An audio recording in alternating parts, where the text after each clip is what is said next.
Snow squeaked under boots as men scrambled along the palisade of Fort Rankin, breath white in the January air, eyes on the road where dust and riders showed in a wavering line.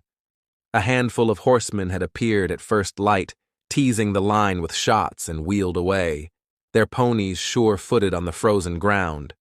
From the parapet, a soldier called them out as taunts. Out past the bend, a lone rider sat his pony and lifted his lance, letting the horse sidestep, while a second rider waved a blanket and called insults across the snow. The captain saddled up and called for volunteers.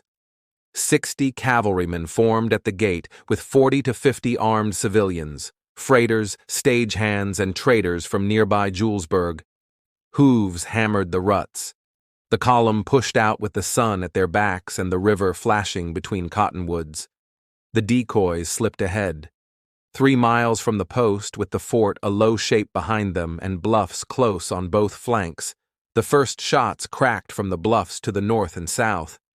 The air jumped with muzzle flashes. They almost made it. The line bent back toward the fort, but the gap narrowed fast. Pistols cracked. A few carbines jammed. A few soldiers went down and the rest sprinted for the gate, horses blowing steam, men pelting across the open while hooves pounded at their backs. From the palisade, the garrison fired to cover them. The attack didn't stop at the walls. While the post steadied and reloaded, the main body of the war party flowed past the fort and up the river road.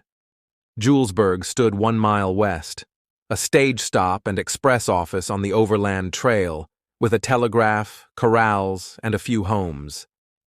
Civilians had run for shelter when the skirmish started. Riders swarmed into the settlement. A warehouse was stripped, crates opened, a store turned inside out.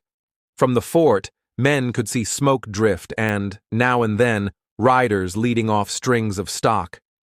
A howitzer crew sent a couple of rounds that fell short. The fight that day had been planned long before. On November 29, 1864, the Sand Creek Massacre left Cheyenne and Arapaho families dead and scattered. Through December, bands gathered on the plains and set their aim on the South Platte Road. Cheyenne Dog Soldiers, Northern Arapaho, and Lakota groups coordinated their movements. Scouts watched posts. Messengers rode between camps. The cold did not slow any of it. To the warriors who rode in that January cold, it was measured return for Sand Creek and a signal to the road that the country could not be crossed without cost. Decoys drew the garrison out. An ambush folded over a narrow point in the road. The settlement beyond the fort, left thin, was stripped methodically. Boxes of cartridges, sacks of flour and sugar, bolts of cloth, tools, spare rifles, and coffee left town on pony backs and travois. When the riders finished with Julesburg, they didn't hold it. They loaded what they could and pulled away in lines that stretched beyond the bends of the river. In the fort's yard, men counted the dead and tended the wounded. The date went into the report. January 7th, 1865. Captain Nicholas O'Brien and those who made it back gave the same outline.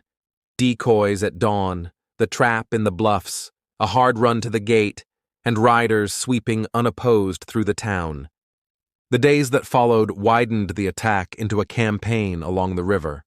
War parties moved both directions from Julesburg, crossing and recrossing the South Platte, striking ranches, stages, telegraph shacks, and bridge camps over a front measured in dozens of miles.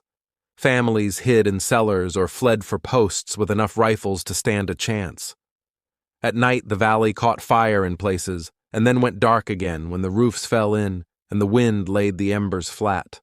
From Denver to Fort Laramie, telegrams snapped with news of the raid. Reinforcements were requested from posts already stretched thin. The Army pushed patrols, recovered some cattle after skirmishes, and set guards around what stations remained.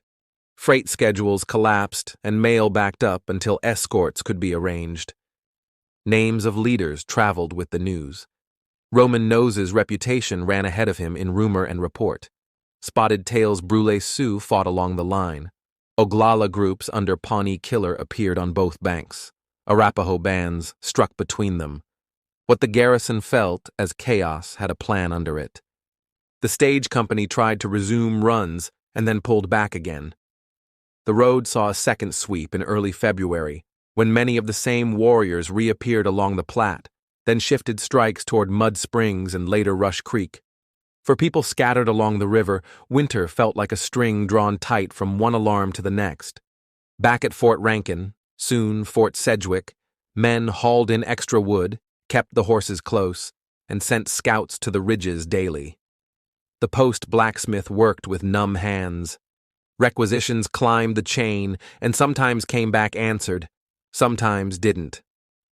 On the parade ground, the small howitzer team practiced loading and sponging and guessed at ranges to the river bend.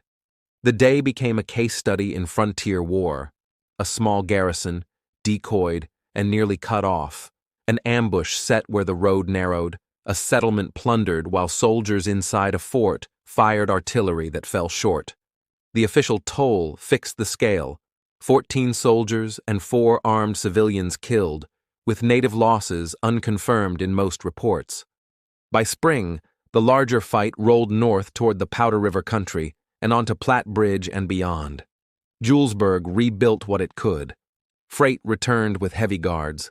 The fort's name and paperwork shifted to Fort Sedgwick, but no one on patrol believed a name changed the ground.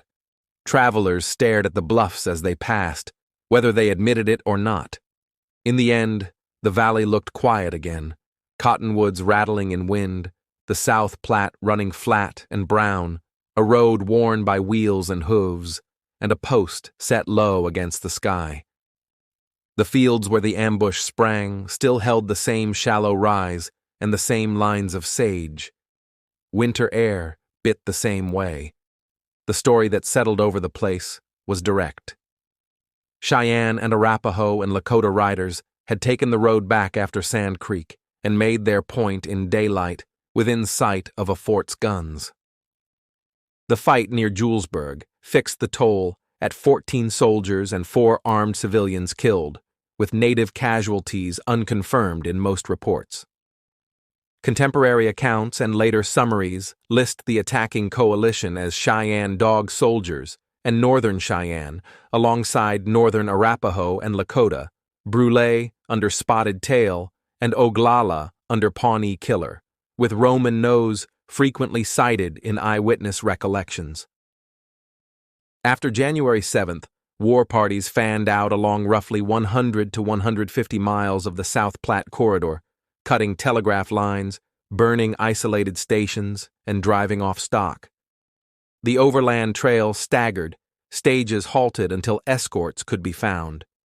In early February, elements of the same coalition reappeared, striking at Mud Springs and then meeting soldiers again at Rush Creek before shifting north toward the Powder River country.